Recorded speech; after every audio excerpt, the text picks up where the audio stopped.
ito po ulit ang update natin para sa lagay ng ating panahon ngayong tanghali po ng November 9, 2023 na kung saan sa ngayon po ay walang anumang sama ng panahon dito sa loob ng ating area of responsibility.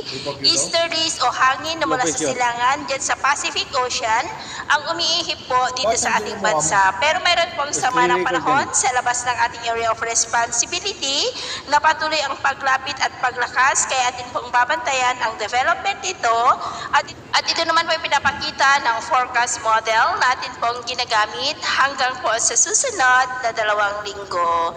At sa lagay ng ating panahon ngayong tanghali ay generally fair weather naman po sa malaking bahagi ng ating bansa, maliban lamang sa mga tsansa ng maulap na kalangitan with isolated light rains sa ilang bahagi ng Cagayan, Quezon, Eastern Samar, Capiz, Surigao del Norte at ilang bahagi ng Davao Region at Sorsogon. At sa susunod po ng mga oras, generally fair weather pa rin sa malaking bahagi po ng ating bansa pero posible pa rin ang maulap na kalangitan with isolated light rains sa iba ng southern part ng Mindanao at Palawan. Kaya kung lalabas po tayo sa ating mga tahanan ay ugaliin po natin lagi ang magdala ng kahit anong panangga natin sa init ng araw at protection na rin po sa mga biglaang buhos ng ulan.